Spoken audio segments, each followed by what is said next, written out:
दोस्तों, quick study number 1 YouTube channel में आप सभी का स्वागत है। तो दोस्तों, इस वीडियो के माध्यम से हम लोग देखने वाले हैं एनसीईआरटी सार संग्रह, जो क्लास 6 से लेकर 12 तक है। सभी क्वेश्चन इसमें ऑनलाइनर है और विशेष आकर्षक यह है कि इसमें अध्यायवार रिवीजन नोट्स दिया हुआ है। संघ लोक सेवा आयोग एवं विभिन्न राज्य स्तरीय परीक्षाओं के लिए समान रूप से उपयोगी है। दोस्तों, इसमें हम लोग भारतीय राज्य व्यवस्था कंप्लीट कर लिए हैं। सभी जितना भी पॉइंट देख रहे हैं आप लोग, महत्वपूर्ण पॉइंट सभी कंप्लीट हो चुका है। अगर आप लोग नहीं देखे हैं तो इंडियन पॉलिटी भारतीय राज्य व्यवस्था नाम से हमारे चैनल में प्लेलिस्ट है, वहां जाके आप लोग पूरा वीडियो कंप्लीट देख सकते हैं। आपके एग्जाम पॉइंट ऑफ व्यू से एनसीईआरटी बहुत ज़्यादा ही महत्वपूर्ण है। उसके बाद दोस्तों हम लोगों ने इतिहास भी कंप्लीट कर लिया है। प्राचीन भारत का इतिहास, मध्यकालीन भारत का इतिहास और आधुनिक भारत का इतिहास, ये सभी पॉइंट कंप्लीट हो चुका है। ठीक है, और इंडियन हिस्ट्री नाम से हमारे चैनल में प्लेलिस्ट बना हुआ है, तो आप लोग वहां जाके हिस्ट्री का भी पूरा क्लास देख सकते हैं। अभी दोस्तों हम लोग इसमें पढ़ रहे हैं भारतीय अर्थव्यवस्था। भारतीय अर्थव्यवस्था पढ़ रहे हैं। इसमें ऑलरेडी 4 वीडियो कंप्लीट हो चुका है दोस्तों, और बहुत जल्द ही समाप्त होने वाला है। तो आप लोग जो है वीडियो को लास्ट तक बने रहिएगा। आज हम लोग दोस्तों पढ़ने वाले हैं इसमें क्या, मुद्रास्फीति एवं मौद्रिक नीति के बारे में। मुद्रास्फीति एवं मौद्रिक नीति के बारे में पढ़ने वाले हैं। सभी क्वेश्चन महत्वपूर्ण है दोस्तों। आप लोग से रिक्वेस्ट है, आप लोग वीडियो को लाइक नहीं करते, प्लीज़ एक बार सभी लोग लाइक कर दीजिएगा। ठीक है, किसी प्रकार की क्वेरी हो तो कमेंट करके जरूर बताइएगा। चलिए हम लोग शुरू करते हैं। तो हमारा पहला पॉइंट है कि वह स्थिति जब निश्चित समयावधि में अधिकांश वस्तुओं एवं सेवाओं के मूल्यों में सामान्य स्तर से अधिक वृद्धि होने लगती है तो उसे मुद्रास्फीति कहते हैं। मुद्रास्फीति किसे कहते हैं? जब निश्चित समय अवधि, मतलब किसी निश्चित समय में अधिकांश वस्तु एवं सेवाओं के मूल्यों में सामान्य स्तर से अधिक वृद्धि होने लगती है तो उसे हम क्या कहते हैं? मुद्रास्फीति कहते हैं। वस्तु की मांग जब चढ़ेगा प्लस वस्तु की आपूर्ति कम होगा तो वस्तु की कीमत क्या होगा? ऑटोमेटिक बढ़ जाएगा। इसी क्या कहते हैं? मुद्रास्फीति कहते हैं। भारत में मुद्रास्फीति दर की माप किस आधार पर की जाती है? तो उपभोक्ता मूल्य सूचकांक, थोक मूल्य सूचकांक तथा श्रमिकों के जीवन निर्वाह सूचकांक के आधार पर जो है इसका मूल्यांकन किया जाता है। अगला है औद्योगिक कर्मकारों के लिए उपभोक्ता कीमत सूचकांक कौन जारी करता है? इसको श्रम ब्यूरो जारी करता है। औद्योगिक उत्पादन सूचकांक का आधार वर्ष क्या है? दोस्तों इसका आधार वर्ष जो है 11-12 है, 2011 से 12 है। अगला है मुद्रास्फीति के कारण अर्थव्यवस्था में क्या परिवर्तन आते हैं? तो वस्तुओं के मूल्य में वृद्धि होती है तथा मुद्रा के मूल्य में कमी आती है। फिलिप्स वक्र क्या दर्शाता है? तो मुद्रास्फीति एवं बेरोजगारी दर के मध्य संबंध को दर्शाता है फिलिप्स वक्र। ठीक है, मुद्रास्फीति एवं बेरोजगारी दर के मध्य में संबंध को दर्शाता है। अप्रैल 2014 से थोक मूल्य सूचकांक तो भारतीय रिजर्व बैंक द्वारा भारतीय मौद्रिक नीतियों का निर्धारण मानक था। उर्जित पटेल समिति की सिफारिशों के पश्चात इसे बदलकर उपभोक्ता मूल्य सूचकांक कर दिया गया। वाणिज्य बैंक सरकार को किस माध्यम से उधार देता है? तो ये सांविधिक तरलता अनुपात के माध्यम से इसको जो है क्या करता है? ऋण उधार देता है या उधार देता है। भारत में व्यापारिक बैंकों की देनदारियों में सबसे महत्वपूर्ण अंश किसका है? तो ये सबसे महत्वपूर्ण अंश है सावधि जमा का, यानी फिक्स डिपॉजिट्स का। अब देखते हैं प्रमुख समूह देख लेते हैं, वस्तुओं की संख्या देख लेते हैं ईयर के अनुसार, और भारांश देख लेंगे कितना है। ठीक है, तो सबसे पहले देखते हैं प्राथमिक वस्तु। प्राथमिक वस्तु 2004 से 5 में 102, 11 से 12 में कितना है? 117, और इसका जो है भरांश 2004-5 में 20.12 था, और ये 11-12 में जाके 22.62 हो गया। ईंधन एवं ऊर्जा में 2004 से 5 में क्या था?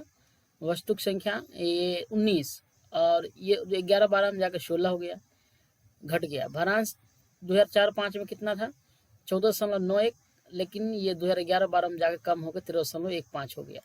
विनिर्मित उत्पादन ये कितना था? 2004-5 में 555 था, लेकिन ये 11-12 में जाकर कुछ वृद्धि हो गया, यानी 564 हो गया। 2004 से 5 में भारांश कितना था? 64.97 था, और ये 11-12 में जाकर 14.23 हो गया, यानी कुल वस्तु जो है इतना। ठीक है, 2004-5 में, 2011-12 में 697, 4-5 में 676, 11-12 में 697, और ये इसमें 2004-5 में 100, और ये भरांश 11-12 में भी 100। आगे देख लेते हैं, वह स्थिति जब मुद्रास्फीति एवं मुद्रा संकुचन की अवस्था साथ साथ उपस्थित हो उसे क्या कहते हैं? तो उसको हम लोग जो है स्क्यूफ्लेशन कहते हैं। मुद्रास्फीति एवं मंदी की एक साथ उपस्थिति क्या दर्शाती है? ये गतिहीन स्फीति को दर्शाती है। ऋण की सीमाओं में परिवर्तन करना शाख नियंत्रण की किस रीति के प्रयोग द्वारा संभव है? यह गुणात्मक शाख नियंत्रण के द्वारा संभव है। अब स्फीति के कारण बाजार पर क्या प्रभाव पड़ता है? तो वस्तुओं एवं सेवाओं के सामान्य कीमत स्तर में सतत गिरावट हो जाती है। भारत सरकार द्वारा प्रत्येक 5 वर्ष में एक बार मुद्रास्फीति लक्ष्य निर्धारित करने का प्रावधान किया गया है। इस लक्ष्य के तहत 5 अगस्त 2016 से 31 मार्च 2021 तक की अवधि के लिए 4% उपभोक्ता मूल्य सूचकांक निर्धारित किया गया है, जिसमें ±2% का अर्थात अधिकतम 6% और न्यूनतम 2% का उतार चढ़ाव हो सकता है।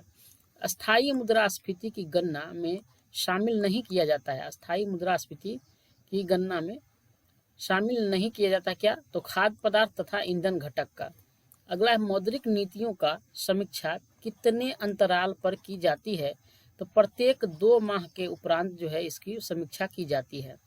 नकद आरक्षित अनुपात और खुला बाजार कार्रवाई साधन है। किसके साधन है? ये मौद्रिक नीति के साधन है।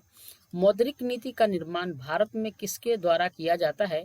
तो भारतीय रिजर्व बैंक के द्वारा किया जाता है। रेपो रेट का नियमन कौन करता है? तो रेपो रेट का नियमन जो है भारतीय रिजर्व बैंक करता है।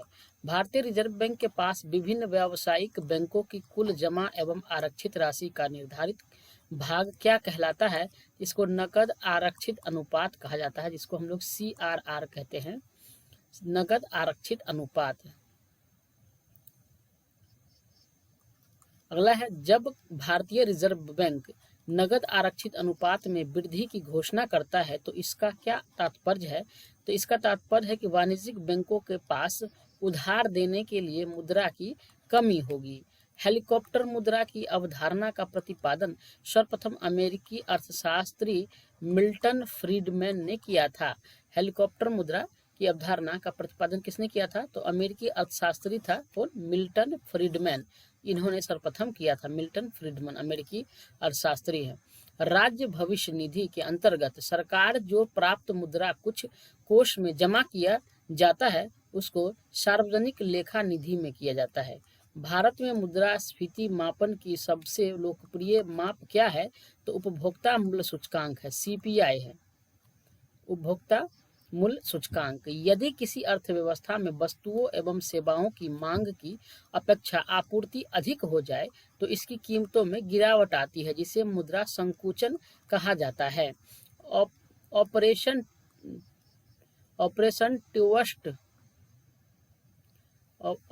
ट्विस्ट किसके द्वारा प्रारंभ किया गया? ये रिजर्व बैंक के द्वारा प्रारंभ किया गया था।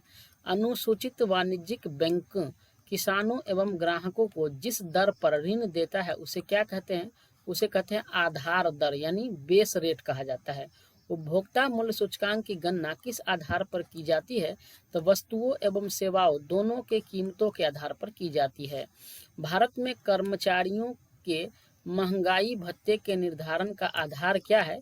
तो उपभोक्ता कीमत सूचकांक है। उपभोक्ता मूल्य सूचकांक किसके द्वारा संकुचित किया जाता है? ये केंद्रीय सांख्यिकी संगठन यानी CSO के द्वारा किया जाता है। किस समिति की अनुशंसा पर थोक मूल्य सूचकांक का आधार वर्ष 2004-05 से बदलकर 2011 से 12 किया गया था? तो सौमित्र चौधरी समिति के जो है सिफारिश पर इसको बदला गया था। अगला है, वस्तुओं की थोक कीमत सूचकांक श्रेणी को संशोधित करने हेतु कार्यकारी समूह का अध्यक्ष किसे बनाया गया था? तो अभिजीत सेन को बनाया गया था। विदेशी वाणिज्य उधारी को कौन विनियमित करता है? तो इसको भारतीय रिजर्व बैंक विनियमित करता है। भारतीय रिजर्व बैंक द्वारा बैंक दर कम करने का परिणाम क्या होता है? तो बाजार की तरलता बढ़ जाती है। भारतीय रिजर्व बैंक ने आधार दर आधारित ऋण प्रणाली को समाप्त कर वर्ष 2016 में सीमांत निधि लागत पर आधारित ऋण दर को लागू किया था। भारतीय रिजर्व बैंक के पास विभिन्न व्यावसायिक बैंकों की कुल जमा एवं आरक्षित राशि का निर्धारित भाग क्या कहलाता है? इसको कहते हैं नगद आरक्षित अनुपात, CRR इसको कहा जाता है। अगला क्वेश्चन देखते हैं कि वह दर जिस पर बैंक रिजर्व बैंक को उधार देता है क्या कहलाती है? जब बैंक रिजर्व बैंक को ऋण देगा तो उसे रिवर्स रेपो दर के रूप में इसको जानते हैं।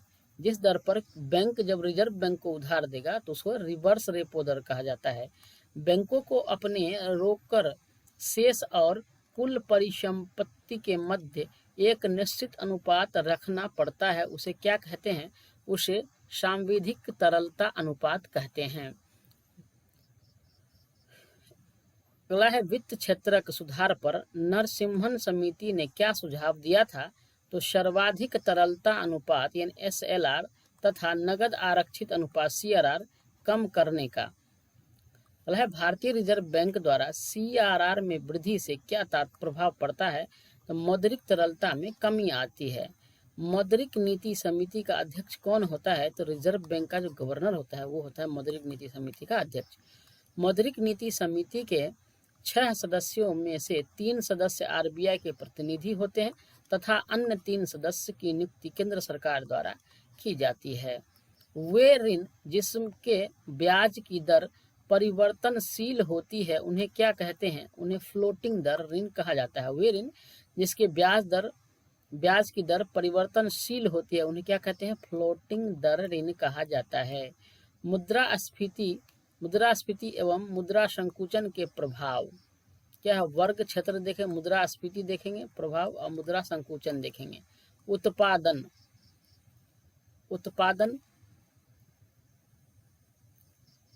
जब होगा तो मुद्रास्फीति में लाभ होगा और मुद्रा संकुचन हानि होगा। उपभोक्ता को हानि होगा और मुद्रा संकुचन में लाभ होगा। ऋणी को क्या होगा? ऋणी को लाभ होगा और मुद्रा संकुचन को हानि होगा।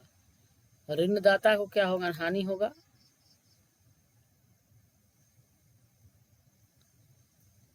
मुद्रास्फीति में ऋणदाता को हानि होगा और मुद्रा संकुचन को लाभ होगा। निर्यात में क्या होगा? मुद्रास्फीति में कमी आएगी और मुद्रा संकुचन में वृद्धि आएगी। आयात में क्या होगा? मुद्रास्फीति में वृद्धि होगा और मुद्रा संकुचन में क्या होगा? कमी हो जाएगा। सार्वजनिक बचत में क्या होगा? मुद्रास्फीति में कमी हो जाएगा और मुद्रा संकुचन में वृद्धि हो जाएगा। सार्वजनिक व्यय मुद्रास्फीति में वृद्धि होगा तो मुद्रा संकुचन में कमी हो जाएगा। स्थिर आय समूह क्या होगा? अगर मुद्रास्फीति में हानि होगा तो फिर मुद्रा संकुचन में लाभ हो जाएगा। परिवर्तनशील आय समूह में क्या होगा? मुद्रास्फीति में लाभ होगा और मुद्रा संकुचन में हानि होगा। व्यापारी वर्ग को लाभ होगा मुद्रास्फीति में और मुद्रा संकुचन में हानि होगा। पेंशन भोगी वर्ग को मुद्रास्फीति में हानि होगा और मुद्रा संकुचन में लाभ होगा। तो यानी दोनों एक दूसरे का अपोजिट है। अगर मुद्रास्फीति में लाभ होता है तो मुद्रा संकुचन में निश्चित ही हानि होगा। अगर मुद्रास्फीति में हानि होगा तो मुद्रा संकुचन में निश्चित ही लाभ होगा।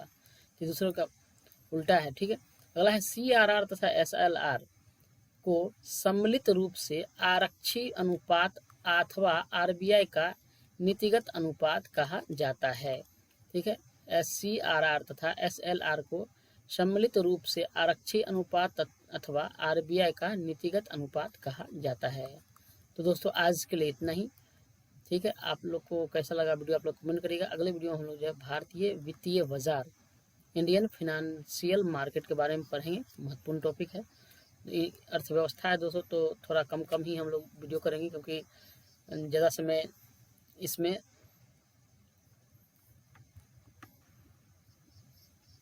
ज़्यादा लंबा वीडियो होने से हो सकता है आप लोग को ऊपर से उड़ने लग जाए, तो इसमें थोड़ा कम टाइम का ही वीडियो रहेगा। आप लोग को वीडियो दोस्तों कैसा लगा आप लोग जरूर कमेंट करिएगा। किसी प्रकार की त्रुटि हो तो आप लोग जरूर कमेंट करके बताइएगा। आप कमेंट रीड करेंगे और आपको रिप्लाई करने की कोशिश करेंगे। साथ में दोस्तों अगर आप लोग डेली, वीकली और मंथली करंट अफेयर अगर डेली, वीकली और मंथली नहीं करते हैं तो ज़रूर करिए दोस्तों। सुबह 6 बजे आता है क्लास डेली, जो आपके एग्जाम के पॉइंट ऑफ व्यू से बेहद महत्वपूर्ण होता है दोस्तों। मैं आपको जो है फुल पत्ती वाली क्लास जो होता है 1.5 से 2 घंटे की क्लास को मैं मात्र आप लोग को 10 से 15 मिनट में शॉर्ट में डिजिटल PDF के रूप में तैयार करके देता हूं, तो आप लोग को जिससे रिवीजन करने में भी आसान होगा और पढ़ने में भी बेहद महत्वपूर्ण होगा। कम से कम टाइम में आप लोग का डेली करंट अफेयर अच्छे से तैयारी होगा, तो आप लोग जरूर जुड़िएगा। ठीक है, तो दोस्तों आज के लिए इतना ही। धन्यवाद। जय हिंद।